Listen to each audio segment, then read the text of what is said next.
All So right. are you? Go ahead, Rod. No. I was just gonna ask, is that the filter background that I'm seeing, Jenny? Virtual background? Yep. Yeah. It's All not right. my wallpaper in my house or anything like that. I thought that was a different level of dedication that you I love had. my job, but not that much. For sure. So to get started, right, why don't you start by telling us a little bit about what you do, let the people know what Leadership Council does and how you as the executive director help other nonprofits, just so people have a background, so to speak. Sure. So Leadership Council for Nonprofits has been around for over 40 years in a few different names, but we are a network of nonprofit agencies in our greater Cincinnati community. So we span in Cincinnati, Northern Kentucky, Southeast Indiana. We have about 200 agencies that are our members. And I always like to tell people that those 200 agencies equates to about 17,000 employees and about $1 billion in revenue. And Wow. some people, I think, don't realize how prominent the nonprofit workforce is, not just in Cincinnati, but in most communities. We're the third largest sector of all the sectors. So over 10% of the workforce in the country is people working in nonprofits. So some people are surprised by that. But, and the same is true here in Cincinnati. We're about, I can't remember whether Kentucky has 10 and we have 11 or vice versa, but pretty close to that. But so what Leadership Council does is we focus on providing a couple of different things, capacity building for our nonprofits. And we have a variety of signature programs, I like to call them, that focuses on developing the leaders of nonprofits. One of which we recently added last year, which is our BOLD, or Board Orientation and Leadership Development Program, for training people who want to serve on boards in our nonprofit boards. So we train them on what it means, what are the roles and responsibilities of board members, things like that. And we are preparing for our next class to start in August. So we're working on that. And we took that program over from United Way last year. So that's one of the programs we have. And then we have a variety of other leadership development programs. We have a half-day conference in March. And then we also have, so the capacity building is one. We also work on really connecting our nonprofit leaders together in a variety of ways. The more we get to know each other, the more we can collaborate with each other, and the more we can share resources and best practices. So we really like to connect our nonprofit leaders together, and as well as to funders and other resources, valuable resources. So we put on a lot of webinars that we bring in consultants and other partners who provide great insight and tools and things like that for our nonprofits to use. So, what are some of the, I'm sorry, Ma, some of the benefits of connecting the nonprofits that you've seen directly? So one of our programs, we call it the Leader Circle program. It is a program where nonprofit leaders from the CEOs through the program director level meet on a monthly basis, September through May, with a volunteer facilitator. And that is a safe, confidential space for those individuals to come together with their peers to talk about their opportunities, their challenges, their ideas that maybe they're not ready to take to the staff or to the board, but they want just peer-to-peer coaching. And that's what that is designed to do. And that's a huge benefit, especially, it's always been a nice benefit, but the feedback I'm getting even more during this time when we've had to move those to the same kind of Zoom platform to do them virtually, is that nobody wants to feel like they're alone in their job. And these leaders are really feeling like they're valuing the connections, even though they're virtual, valuing the connections they have with these other leaders to help support and build them up, as well as to provide additional resources. So again, that's one example of the connections we make by putting people together in these leader circles. I put CEOs together, I put program directors together, I put CFOs together in their individual circles, and then they work together through the 9 months and really get to know each other and develop a trusted network. Certainly. Thank you, Jenny. Thank you for that, for bringing that, mentioning that. When you talk about, I'm going to mute you really quickly, Gerard. You got a little background noise there. I'm gonna bring you back on. But if you could, now, you know, with COVID-19, it's had a amazing impact on the world, right? It's particularly United States, and one can only imagine the nonprofit space and how that's been affected by it. You want to, and I don't know if in the leadership circles you've been hearing kind of the discussions about how COVID-19 has affected some of the organizations. That's something you could speak about? Yeah, and I'll start off with the positive ways, because there's a lot of negative things, but some of the positive ways that we're hearing and seeing is, like, for example, I was talking with Michelle Gunther from the Literacy Network of Greater Cincinnati today via email, and they provide literacy programs for adults and kids. Well, you know, they can't see anybody right now. So they have shifted to a book distribution. And so they're partnering with Cincinnati Public Schools and Boys and Girls Clubs and other organizations, other nonprofit organizations, and sharing books, knowing that 61%, I think she said 61% of the families do not have a book in their home.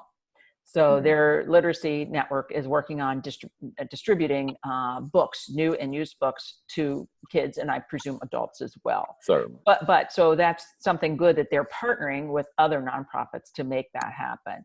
Another example is La Soup. Many people have heard of that nonprofit. La Soup, yes. Yeah, and they are a food rescue program, and they have partnered with other businesses like the Taste of Belgium, Fireside Grill, and I think there's a couple other commissaries and restaurants which aren't open, but La Soup is helping to put the chefs in business, basically, to help prepare these foods that then gets distributed to those who need the food the most, who are food insecure.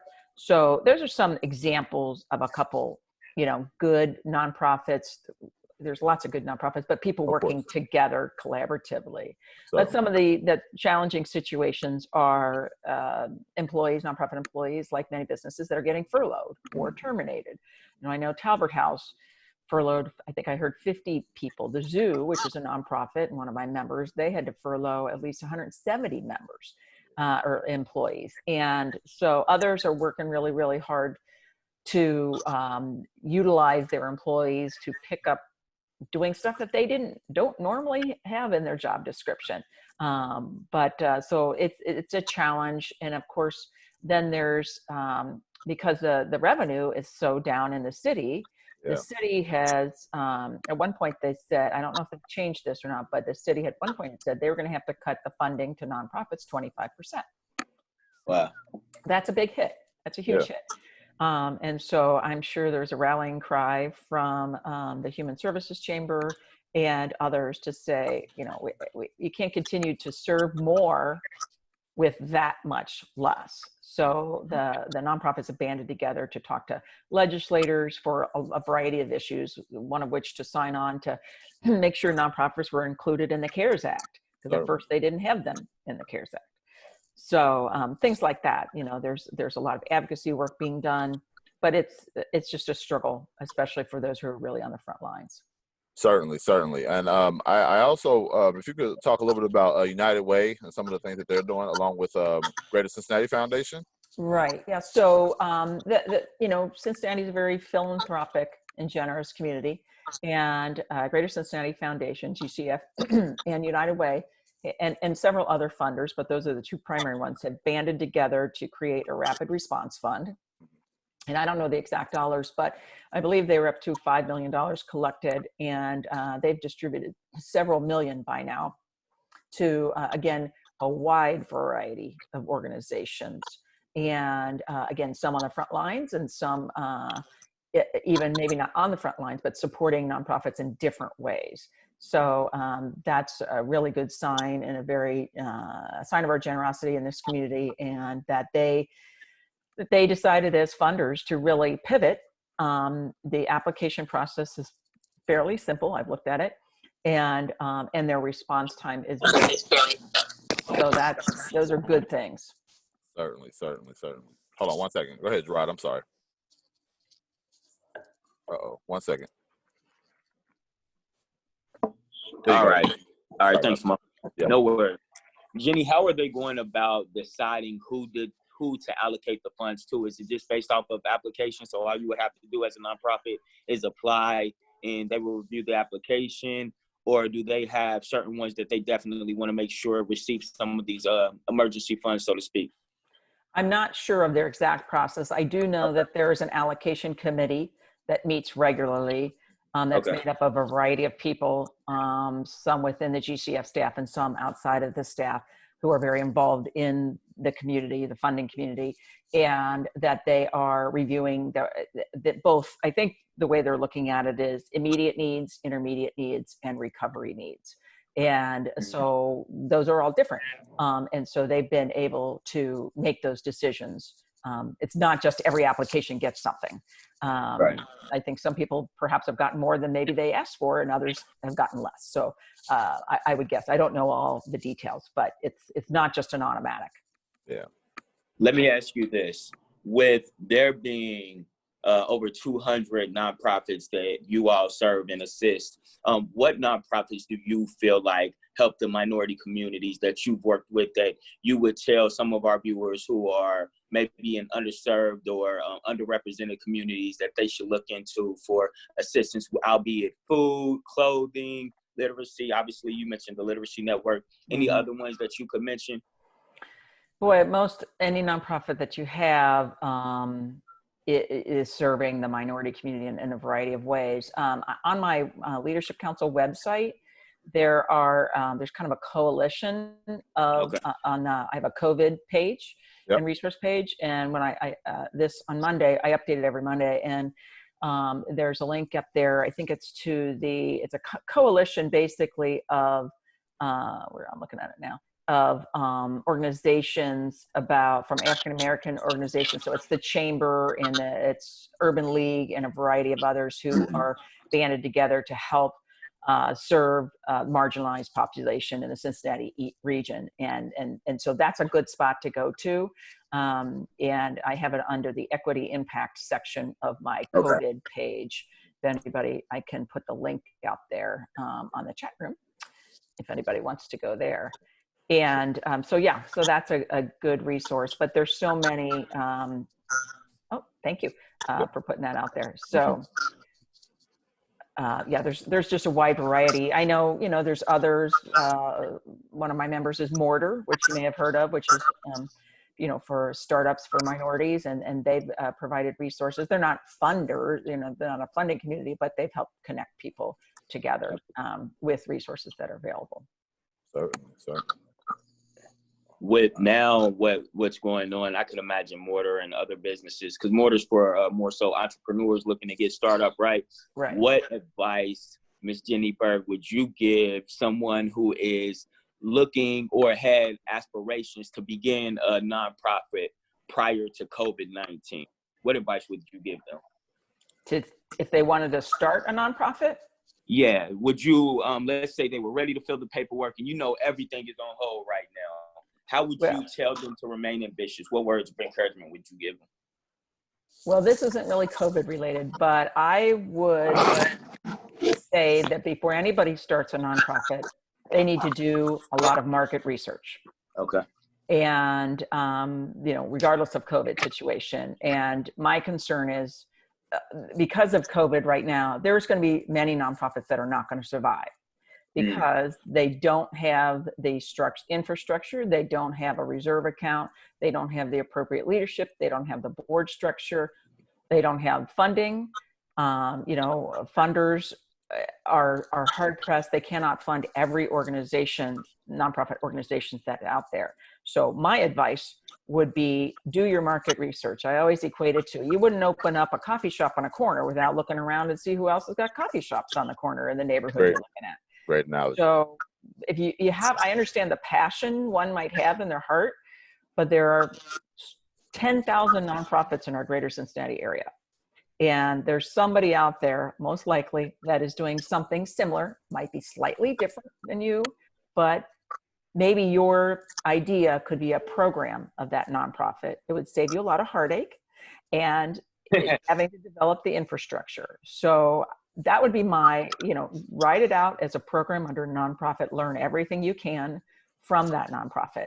And then if you still feel called then think about it. But there's just a lot more involved than I think some people realize. With all the programs and just the programs that you mentioned within the Leadership Council, would there be something like that that would help people who not necessarily would want to start the nonprofit, but just as you mentioned, begin a program or feel like they have a program to offer? Is there something like that assists those people with the development? We do not offer anything like that as far as how to start a program. No. I mean, one of the things we're offering right now, and it's filled up so quickly, is talking with a consultant, a subject matter expert on strategic partnerships. So organizations maybe that already do exist, but perhaps are on the brink of closing, and they realize a way to establish a strategic partner with another nonprofit might be the best way to go to keep their program basically surviving, maybe folding into another profit. So right now we offer one-on-one conversations with a woman named Marta Brockmeyer, who's an excellent resource, who has been involved with over 50 different mergers and things like that. So and I think this is a really difficult time to start any nonprofit. And to be frank, I wouldn't try it, unless you've got a lot of money and a lot of people that are going to give you money.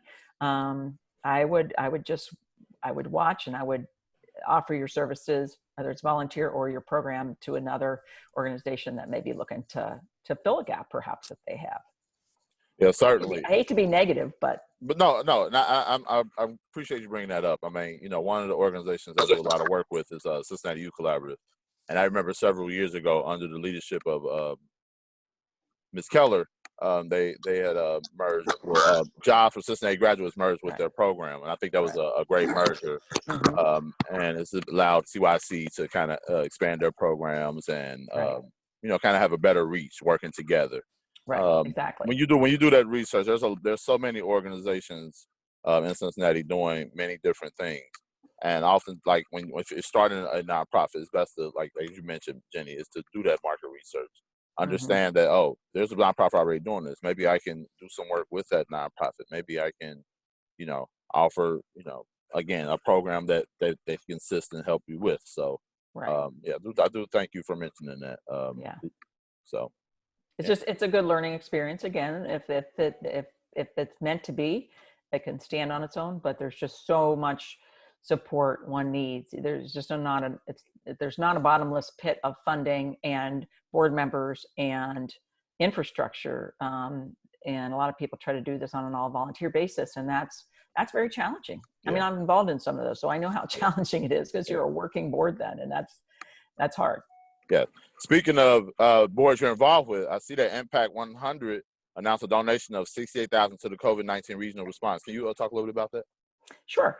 So I am on the board of Impact 100, and our grant pool this year for 2020 is $468,000. And for anybody that doesn't know, Impact 100 is a 20-year-old, almost a 20-year-old organization, and the purpose is to fund $100,000 transformational grants.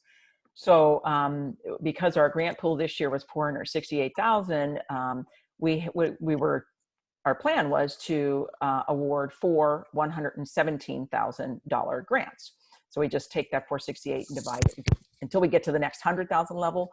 All the grants are at least 100,000. So given the situation, our board discussed what should we do, if anything, and how do we respond to this crisis. And so those of us on boards and involved in nonprofits had spent a lot of time thinking through many, many, many different options of how, if at all, we wanted to respond. And we came up with the idea to be true to our model, we'd still award 4 $100,000 grants, but then we would take that remainder, that $68,000, and move that to GCF to administer as part of this COVID response fund, because then it allowed us to not be tone deaf to what is happening, to be responsive, to put that money with a trusted group like GCF and United Way, who know and are doing a lot of research on what those priorities are and who gets that. And then we basically offered that as a match. And I think I just read something today about that had been matched even just a couple of days ago. Our $68,000 had been matched by at least $65,000 in a very, very short amount of time.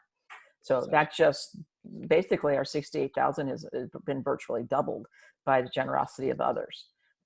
So that was one of the pluses on why we were able to do that and still award our 4 grants. Certainly. So, speaking of, trying to increase impact. So, people like myself and Gerard, we want to help our community. What are some ways that we can assist with that? Because, I don't have, thousands of dollars sitting around to donate. I do have something. Right. But what are some things that I can do to help support my community? Well, your time is a big thing. Time is a very valuable resource. I forget the dollar amount placed on Cincinnati Cares would know this better, but I think it's something to the tune of like $35 an hour is what a volunteer time is worth. That adds up. Yeah. So being on boards is a great way. And Leadership Council through our BOLD program is really trying to ensure that our classes have a wide variety of folks in the class. We've had people from the police department. We've had people from waterworks. We've had people from nonprofits. We've had people from, big companies, as well as small family and private owned business. So we want to diversify the type of businesses and nurses and things like that. There's anybody that wishes to serve their community. Being a board service is one of the best things you can do, because it helps the nonprofit, but it also helps you as an individual in your career. It helps you put yourself out there and network, which is always a good thing for an individual. It helps you to develop skills that maybe you aren't able to develop in your own workplace. It helps you to understand the workings of a nonprofit board. It helps you to understand perhaps that, maybe you're on a committee, so you learn more about teamwork, which you can bring back to your own organization. So joining a board is a great thing to do. And more boards are, I would say, loosening up their requirements that, most boards are not like the ballet board or some board where you're donating $10,000 or something like that. Most boards are not asking for that. What they are asking for is 100% participation, because that's what they need to put on many grants. So having, even if it's $1 or $1,000, it is as long as you are contributing to the board, usually in some financial way, whatever you can do for your means, that's a way you can contribute. But mostly contributing your time is what's important, and your expertise. Every voice is important. So if you're interested in whatever you might be passionate about, find the organizations, and I'm always happy to help connect people to organizations. So find the organization that fits what you're passionate about, because passion is a big thing. Yes, you're not going to be as engaged unless you're passionate about it. So you said the BOLD program starts in August, correct? Mm-hmm. Mm-hmm. So have you started thinking about, let's say if COVID extends that way, are you all going to be holding virtual classes? Would you be postponing it? Have you started giving that consideration? Well, we were supposed to have one in that started last week. So we did have to delay that one. So our plan is to do one in spring and 2 in the fall. So we did delay the one this spring, but we are not delaying any further. We are planning on going virtual. If we can be in person, that's our preference. But we were also planning anyway to develop a virtual alternative as an addition, because recognizing that our program is set up, so the way it's in person is set up is it's a 6-week program, 4 hours a week. And we go to a different nonprofit each week, which is great, because that way you get the exposure, you get geographic diversity, cause diversity, all kinds of stuff. But if we can't do that, we're preparing, I should say, to take this virtual and make sure that it's engaging. We will likely have to change the structure slightly, because sitting for 4 hours in a Zoom meeting can be challenging. So we'll probably break that up. So we're working through some of those details right now. But the content will be the same. It'll just be obviously delivered differently. And we'll figure out a way to continue the connection that we want to ensure our BOLD participants get. But applications are actually open right now. And they can be found. Can you share that link, Jenny? I will be happy to. Okay, perfect. And just to talk a little bit about board, being on the board, and I want to talk a little bit about my experience. And Gerard, feel free to interject as far as your involvement with the Cincinnati Youth Collaborative Young Professionals. But I was on a committee with the Cincinnati Youth Collaborative, the volunteer committee, and really enjoyed that there. You know, I started off as a mentor, and over time, I want to do more. What more can I do? And then they said, well, join this committee of the board. Not being a board member of the organization, but on the committee. Got involved with that and really found passion. And one of the things that we talked about at some of our committee meetings was, hey, we need to increase our engagement with young professionals. And then I thought, hey, why don't we start a young professionals board, right? And that's kind of like your junior boards to kind of get you started. Eventually, join a bigger board. And I said, why don't we start that? And obviously, with some organizations, it's like it takes time to get to put time and resources into those boards. Mm-hmm. And they were it was a little bit like uncertainty at that time. But I decided, I said, hey, let me be the champion. Myself and my vice president Kevin Gay kind of went out and started recruiting people. We got amazing candidates. We have over 20, I think it's 22 people on our board. Page is on this call. She's a board member, but and it's one of the most diverse young professional boards in our region, and I'm very proud to represent it. Gerard, you got anything you want to mention as far as the Cincinnati Youth Collaborative Young Professional Board? Yeah, for sure. I think one of the biggest things about joining the board is the interaction. Jenny, you alluded to this, the engagement, right? Everyone has to chip in. I think Mo and Kevin have done an excellent job just about maintaining engagement. And also the diversity of experience on our board helps contribute to what other people may need. We have people in the financial industry. We have people in the service industry. But also having the passion for the people that we serve. A lot of our board members are still engaged with the Cincinnati Youth Collaborative. And I think anyone who joins the board, and Jenny, of course, I'll kick it back to you. Anyone who joins the board should still have maybe not a foot, but maybe a toe, right, so to speak, in the organization, just so they can still understand it. Because one of the things that I see when you ascend in a leadership level, sometimes you can become detached, right, and not understand really what's going on. I know you mentioned Impact was around for 20 years, and I'm 100. sure a lot has changed since then. Impact 100, thank you. So I just think it's still good to remain engaged to some extent, but that's my experience with the board. It's been excellent. Just seeing what goes on behind the scenes and how we can impact things and drive things. Right. Absolutely. I mean, any board member, I mean, that's the blessing and the curse in some way for boards, is that it's hard to get 100% board engagement.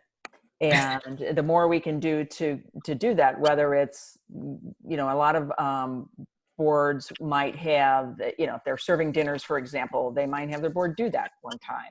Or, at CYC, maybe they're going to Saturday hoops or something. Exactly. Like oh, Jenny knows about Saturday hoops. Oh, yeah. Okay. So, Jenny, are you a hooper, Jenny? I'm not. But I keep telling my husband maybe he should be, because he's into basketball. But nice. So yeah, absolutely. And often, I always think it's good to start out any board meeting with a mission moment. And let somebody else, it should be the executive director always saying that. It should be somebody on the board saying how they've experienced the mission of the organization, during the past month or last time they all met. So, I mean, that's to me is an important thing. It's amazing that you say that, because that's exactly what we do. We always have a mission moment and talk about something that's happened within the organization, whether, many of our board members are mentors and talk about, experience that they had or whatnot. So that's great. And that's I also firsthand. That's what people, that is the way to make sure it's still alive. It's not just sitting in a binder somewhere. Exactly. And then also, just to give other people some perspective as well, I'm also on the board for Cincinnati College Preparatory Academy, which is a public charter school in the West End, serving K through 12. We do have 37, if I'm not mistaken, 37 seniors this year who won't get to walk. Spring sports has been canceled. Very, very challenging. So as a board, one of the things we're doing is figuring out how do we celebrate them. I did hear the governor today mention that, if there's some way you can have a graduation with social distancing, that you can definitely have that. So as a board, I'm sure we're going to gather and discuss that as well. Also, and this final, then I'll stop with my board involvement, but also I'm on the board for the No Theater. As you know, the Cincinnati Fringe Festival is coming up. And it's a big thing that's happening in the Over the Rhine neighborhood. And now they have to do it virtually. And the plays, we have, we basically had to move everything online. They've been very innovative in the way that they've been offering it to kind of stay relevant. But, Right. COVID-19 has definitely made it challenging for theaters as well. I can imagine the ensemble theater and Shakespeare, all of these other theaters as well that are going through those struggles as well. Well, we had a webinar earlier, yesterday, I guess it was Okay. just yesterday, we called it Sustainable Strategies for Smaller Nonprofits. And Yes. we had Elements, Elements, which is in yes. Over the Rhine, which is Mhm. a urban arts center, and how they pivoted because of this. They can't gather, but they really pivoted and thought about, again, how can they produce their productions and their events and stuff online, and they've done a good job with that. So it's not ideal necessarily, but they're we've got to look at these things as opportunities to learn something. And I think like Tom, from the managing director of Elements, said he reached out to the Cincinnati Symphony Orchestra, so together they were partnering to put on some kind of a production, which will be online. But what a great partnership to establish. And that could take you to a lot of different, avenues in the future. Yeah. Yeah. Jenny, how are you leading through this pandemic, right? How are you at the Leadership Council as an executive director? I'm sure you had to make a few tough decisions, right? Mm-hmm. How are you leading through this time? Well, the advantage I have is we are very small, and we've always been virtual. Okay. I don't have an office to worry about, and I'm just a staff of just now 2. So that makes it easier. But what we're trying to do is really listen to what our members' needs are. So I was talking to somebody earlier today from St. Vincent de Paul about their need, and so then I reached out to somebody else about maybe doing a webinar on trying to meet this needs about reentry and reopening and things like that. We know a lot of nonprofits, particularly small ones, but others that are big, have, as I mentioned, have a difficult time developing the cash reserves that they need for these rainy days that we are in the midst of. And I reached out to, I was discussing with one of my sponsors about that, and she said, well, what if we did a program on how to build a cash reserve? And so we're putting on a webinar for 10 people. That's what she wanted to limit to next week. So it's a lot of listening. You say it's limited to, I'm sorry, you say it's limited to 10 people? Yeah, she just wanted to do 10, no, I understand. 10 people. And I think probably, as of 2 hours ago, there's only 2 slots left. So it fills up fast, but who knows, maybe she'll repeat it. So we are trying to take as much online as we can. We had a 5-part series that we started in January. We were able to have 4 of those parts, but the 5th part, which happened to be on change management, ironically, we had to move to Zoom. So it was, a good way to pivot to make that virtual, and it worked out just fine. And as we already talked about Bold and moving that to a virtual environment. So we've also been trying to advocate for the nonprofit sector as a whole by, again, contacting our senators and things like that for some of these, to make sure nonprofits are thought of in this legislation that's coming down the pike. And another example right now is so many companies, have so much in employment. Well, if you're a self-insured nonprofit, you're being treated differently in this through the CARES Act than others, and it could be a huge liability for nonprofits. So we're trying to educate the nonprofits to sign, to be a signer on letters to go to our legislators about how you got to include us. You can't leave us out here. That we're going to have a larger liability than anybody else.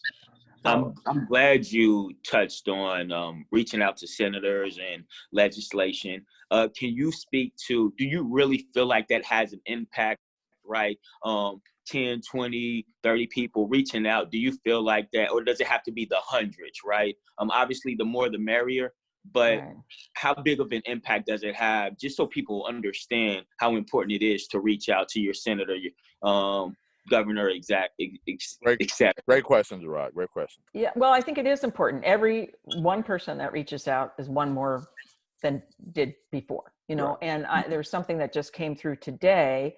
There's an organization, it's a national organization called N10, which is Nonprofit Technology Something Network. Well, they've been fighting for months and months to try to keep the .org, you know, part of your website. They were going to start charging for that. And because of everybody signing on to that, to be an influence in that, they just came out today saying they're not going to start charging for that. So that saves nonprofits money. So that's just an example of if everybody does reach out, it makes a difference. And again, it depends on, I know the Human Services Chamber, which is a nonprofit network of human services organizations that advocates for funding in Hamilton County. Their members got together and penned and all signed a letter up to the city saying, cutting us 25% is, you know, here's what's going to happen. You're going to lose this, this, this, and this. Can you talk a little bit, Jenny, about the city and the what you're referencing? Can you talk a little bit about that? Yeah. So the Human Services Chamber, and they get the credit for this. They did a study. I'm pulling it up here. Of just human services organizations. So those are pretty much the frontline organizations. And what they found is they were talking about, they're asking questions about the impact of COVID on these organizations. And they had 55 people respond. 80% of those organizations have experienced revenue loss because of this situation. 73% of the organizations have reduced or suspended services. I mean, suspending services is a really strong statement. 29% laid off staff. So they're finding barriers to funding, they have barriers in technology. You know, I didn't have Zoom before March, and it was in my budget, thankfully, but I didn't plan to need it as soon as I did.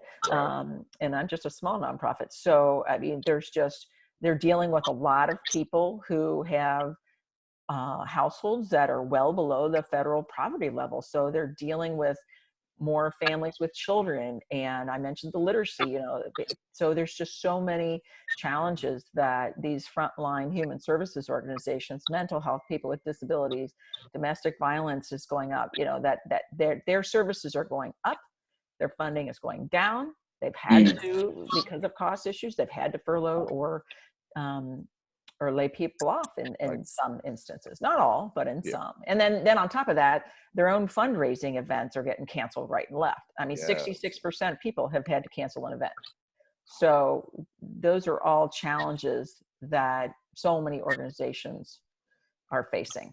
Yeah, it's great that you bring that up, because I know there are several springtime galas, fundraising events that have been canceled. And so my question to you is that, let's say fall happens well, there's no resurgence of COVID-19. Let's say everything gets back to normal. How would that look in the fall? Will there be like a scramble for nonprofits? We need to hold in the fall event, then we need to try to get this. And considering we're trying to coming off of this, recession, as we call it. Well, some will reschedule, I imagine, but others have shifted to virtual events. And it's not always, that might not be a bad thing. I mean, you don't have all the costs involved, that food and beverage and everything else, but you don't have the camaraderie and the friend-raising aspects that go along with an in-person thing. So time will tell on that, the success rate of those virtual events, I think. But yeah, I'm sure the venues, if we're allowed to have groups, I'm sure the venues will fill up for later this spring, or some might just say we're not doing one at all this year, but we'll get back on track next year. So, but again, Cincinnati is a very generous community, and some are receiving donations that they didn't even ask for, and others are doing massive appeals. There's something now, you might have heard of Giving Tuesday, which is a national movement that's usually you get Cyber Monday and you got Black Friday. Giving Tuesday was usually the first Tuesday after Thanksgiving. Well, they've moved the Giving Tuesday now, which is May 5th. So it's kind of an organized movement to get people to think about give now. And don't wait till November, give now and give then. It's not a either or, but it's a both and. And so that is another thing that a lot of nonprofits are working on, developing that give now, give Tuesday Now campaign for May 5th. Giving into a nonprofit, if I'm not mistaken, right, it can be a tax write-off, right, for some, right? Yeah. Well, now again, with some tax changes, with whenever the new tax laws went in a couple years ago, you have to reach a certain level of giving in order to make that an itemized deduction. However, there was some legislation that's come through, and I haven't gotten complete clarity on it though, that may have changed that because of this situation, that maybe you can deduct that. But I'm no accountant. Talk to your accountant. There's that big disclaimer, you know. Talk to your accountant, right? Talk to your accountant. But Jenny, let me ask you this, right? Just from your experience, right? You've served on so many boards. You have a passion for the community, for humanity. What are some of the things just over time, right? Whether it be work, professional, personal, have made you the woman that you are today? Well, thank you.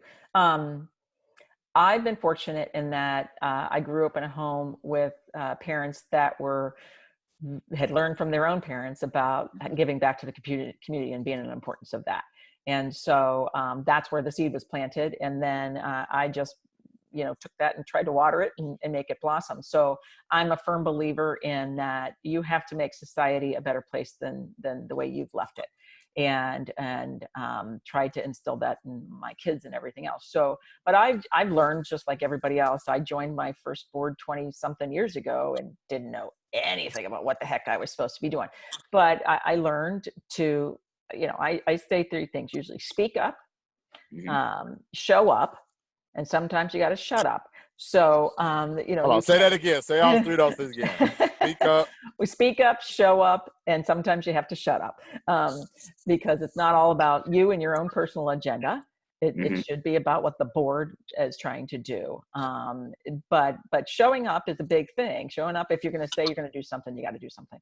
And so it's just, I think most people who know me would know that is something that I value and that I value in other people. So do what you say you're going to do. And people will entrust you because you've been an example.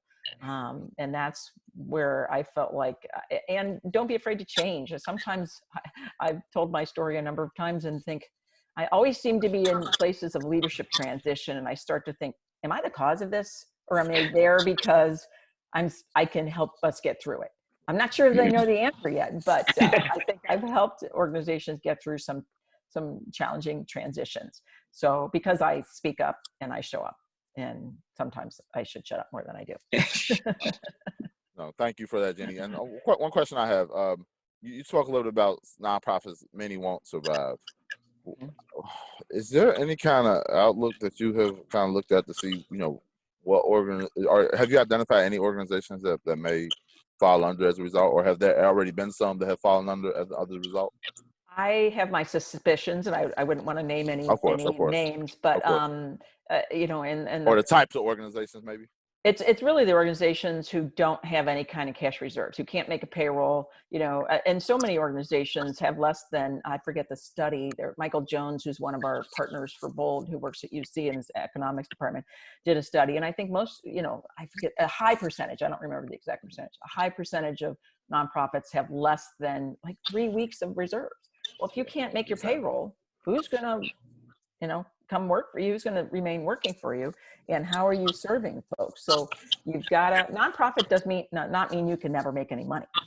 People have that thinking. That's not true.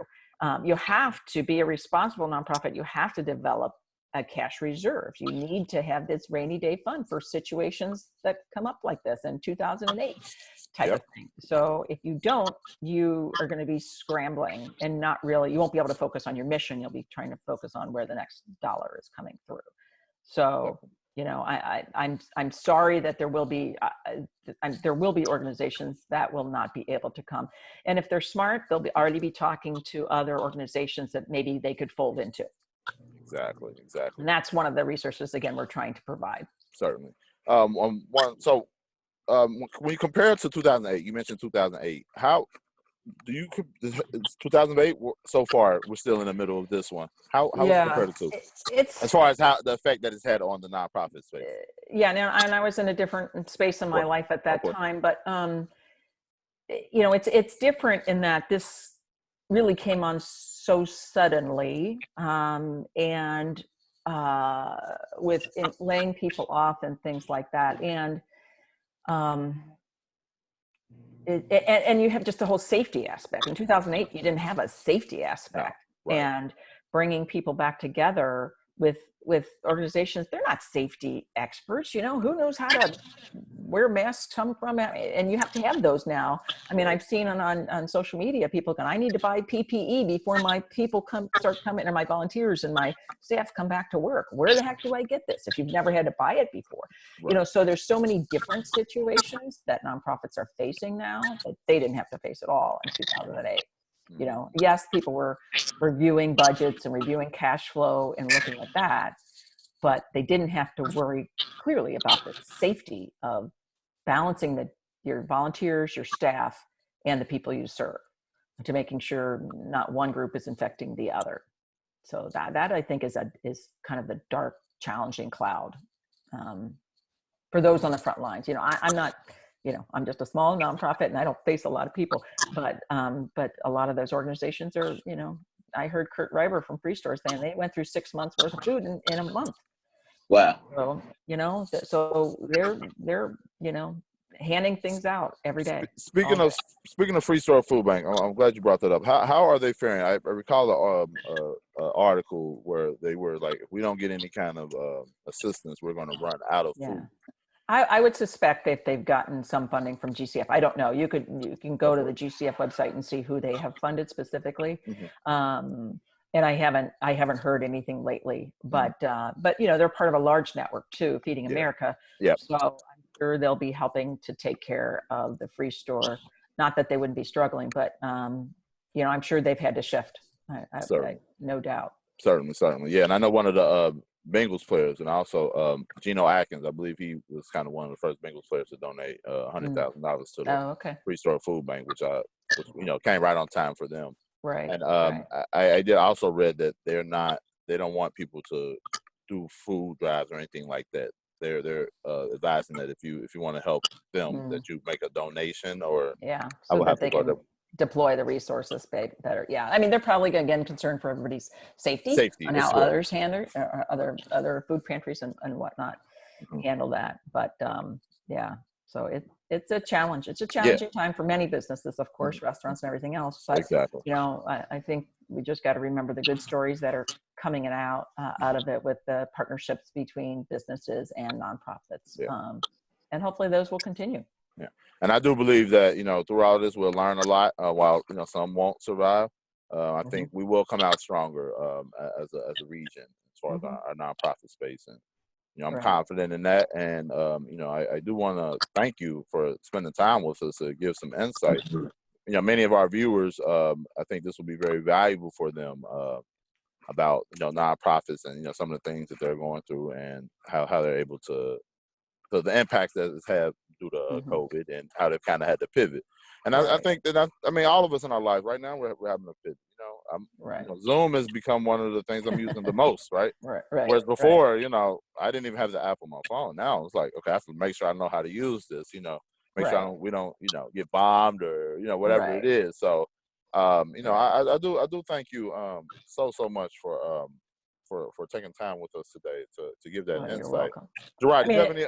Go ahead. I'm sorry. Just one thing you had asked earlier, Maurice, about what you could do. I mean, I think, you know, advocating for an organization doesn't cost anything. If you're on social media, if you're speaking up about it, that costs nothing but a little bit of your time. And so that's one of the best things you can do for an organization, whether you're a board member or not, is advocate for them, share their story. And it could be a positive or it could be a need, whatever it is. So I would encourage everybody to do that and getting involved. I mean, I just think, you know, I've met so many wonderful people as a volunteer in this nonprofit community that's led me to other things, and it's just it's a wonderful way to just build yourself up and help other people at the same time. Certainly. You have any other questions or thoughts for Jenny? Miss Jenny Berg, it was a pleasure. It was an absolute pleasure to meet you, for sure. I think you gave us some valuable knowledge. Speak up, show up, shut up, right? Sometimes shut up. Sometimes shut up. Speak up, speak up comes Speak first, up. right? Yeah, of Speak up course, comes first. exactly. Yeah. At the same time, I would encourage everyone. One thing that really stuck out to me is reaching out to legislation, right? I definitely think that's an important thing that we should do more and take upon ourselves to do more and speak up, right? So I thank you for sharing your information, for sharing your knowledge, for sharing your wisdom. I look forward to meeting you down the line. Certainly. And And virtual handshake. Right. Yes. Elbow tap. That's right. So next week, and I want to next week we're going to have Kevin Finn on from Strategies to End Homelessness. So Kevin's going to talk a little bit about homelessness in our region and how kind of talk about what Strategies to End Homelessness does for homeless, kind of how COVID-19 has affected their services, and then what the future implications are. In a conversation with him that I had last night, I spoke a little bit about how many of the people are going to be affected, somewhere down the line. Right. We're not see that now. That impact is going to happen later on. That's the ripple. Yeah. Exactly, ripple effect. Yeah. And then a week after that, we're going to have Janice Jones from Housing Opportunities Made Equal. Yes. She's going to come on and talk about evictions and the housing and how COVID-19 is affected with that. So Jenny, thank you so much. You have been amazing. Well, don't forget tonight is I wrote this down to mention. United Way is having a United for Cincy kind of a concert, big name, at 7 p.m. I don't remember what channel or how we access that. Do you know, Maurice? I think hold on. It might be on their website or something, but I just wanted to mention that. Yep. Greater Cincinnati United Way. Check the website out for the show at 7 o'clock. Greater Cincinnati United Way. Check their website out for sure. Certainly. All right. Tell Kevin I said hi. Kevin and I were in Leadership Cincinnati together. Certainly. We'll do. Great. Well, thank you again, Jenny. Thank you, Rod. Look for us next week. I'll be putting the flyer out. Jenny, please share to your constituents. Again, this is I think this is great information to get out to folks who may not have been privy to it. Gerard, thank you so much. Everyone have a great day. Thank you. Bye-bye. Bye-bye.